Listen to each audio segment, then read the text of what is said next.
Shalom, selamat pagi saudara yang dikasihi Tuhan. Kita bersyukur masih diberi nafas kehidupan. Itu adalah tanda kebaikan Tuhan kepada kita. Pagi ini, sebelum kita menikmati banyak berkat Tuhan, mari kita mendekat kepadanya, kembali lagi mendengar suaranya untuk menuntun kita langkah demi langkah di dalam kehidupan kita hari ini. Mari kita sebelumnya menyatukan hati di dalam doa. Allah Bapa yang penuh kasih, pagi hari ini kami kembali datang kepadamu dengan segala ucapan syukur kami. Kami datang dengan kerendahan hati kami, berterima kasih atas berkat Tuhan yang Tuhan sudah siapkan hari ini. Pagi hari ini kami datang ingin mendengar pesan-pesan-Mu Tuhan. Bicaralah pada kami siap mendengarnya. Beri hikmat dan pengertian, agar tidak hanya kami mengerti, tapi kami bisa melakukan setiap firman-Mu pagi hari ini. Kami siap mendengar hanya di dalam nama Yesus. Haleluya. Amin. Tema renungan kita hari ini adalah jangan salah pilih. Diambil dari 2 Petrus 2 ayat 6-13. Beginilah firman Tuhan. Dan jikalau Allah membinasakan kota Sodom dan Gomora dengan api, dan dengan demikian memusnahkannya dan menjadikannya suatu peringatan untuk mereka yang hidup fasik di masa-masa kemudian, tetapi ia menyelamatkan Lot, orang yang benar, yang terus-menerus menderita oleh cara hidup orang-orang yang tidak mengenal hukum dan yang hanya mengikuti hawa nafsu mereka saja. Sebab orang benar ini tinggal di tengah-tengah mereka dan setiap hari melihat dan mendengar perbuatan-perbuatan mereka yang jahat itu, sehingga jiwanya yang benar itu tersiksa.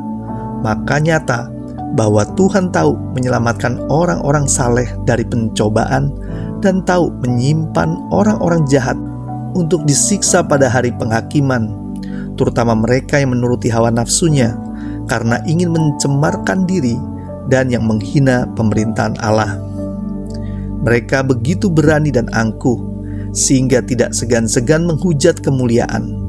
Padahal malaikat-malaikat sendiri yang sekalipun lebih kuat dan lebih berkuasa daripada mereka tidak memakai kata-kata hujat kalau malaikat-malaikat menuntut hukuman atas mereka di hadapan Allah. Tetapi mereka itu sama dengan hewan yang tidak berakal, sama dengan binatang yang hanya dilahirkan untuk ditangkap dan dimusnahkan. Mereka menghujat apa yang tidak mereka ketahui, sehingga oleh perbuatan mereka yang jahat, mereka sendiri akan binasa, seperti binatang liar, dan akan mengalami nasib yang buruk sebagai upah kejahatan mereka. Berfoya-foya pada siang hari, mereka anggap kenikmatan. Mereka adalah kotoran dan noda yang mabuk dalam hawa nafsu mereka, kalau mereka duduk makan minum bersama-sama dengan kamu. Saudara yang dikasihi Tuhan, menurut pertimbangan manusia, Lot telah mengambil keputusan terbaik saat Lot diberikan kesempatan untuk memilih oleh Abraham. Ia memilih wilayah terbaik untuk ditinggalinya, yaitu daerah lembah Yordan yang subur dan berair. Tetapi wilayah tersebut dekat dengan kota Sodom. Awalnya Lot dan keluarga tinggal dekat kota Sodom, dan lama-lama akhirnya menjadi penduduk kota itu. Penduduk jahat dan sangat berdosa kepada Allah. Mereka mempraktekkan kehidupan amoral dan kekejian di hadapan Tuhan. Akibatnya, Lot sangat menderita di sana. Setiap hari ia menyaksikan kejahatan dan dosa mereka, yang sangat berbeda dengan nilai-nilai kebenaran yang Lot miliki. Ia sendiri bahkan menyaksikan kemusnahan kota itu pada akhirnya. Tuhan menghukum kota itu. Tetapi istrinya menjadi tiang garam akibat tidak mentaati perintah Tuhan untuk meninggalkan kota itu. Itu adalah keputusan Lot yang salah dan dibayar mahal yang Lot harus hadapi karena keputusan untuk memilih tempat tinggal. Saudara yang dikasihi Tuhan, kisah Lot hendaknya mengingatkan kita untuk selalu minta pimpinan Tuhan dalam mengambil setiap keputusan, karena Dialah yang tahu yang terbaik akan kehidupan kita.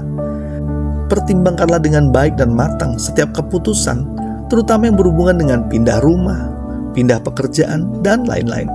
Karena di mana lingkungan kita tinggal dapat mempengaruhi kehidupan kita secara langsung. Jangan sampai salah melangkah, terus berdoa dan andalkan Tuhan. Dan ingat, jangan ambil keputusan sebelum Tuhan berbicara. Jangan sampai seperti Lot menyesal pada akhirnya. Mari kita berdoa. Bapa di surga, pagi hari ini kami belajar untuk kami terus mengandalkan Tuhan hingga tidak salah pilih dalam setiap keputusan-keputusan penting di dalam kehidupan kami. Berikan hikmat, pengertian, agar apa yang kami boleh gumulkan, kami tetap mengandalkan Tuhan, hingga Tuhan yang menuntun untuk kami memilih. Bukan berdasarkan apa yang kami lihat, tapi berdasarkan apa yang Tuhan perintahkan. Terima kasih untuk hari ini. Berkat Tuhan mengalir dalam kehidupan kami dari pagi hingga malam nanti. Hidup kami diberkati dan senantiasa jadi berkat buat banyak orang. Di dalam nama Yesus kami berdoa dan mengucap syukur. Haleluya. Amin. Selamat beraktivitas. Tuhan Yesus memberkati.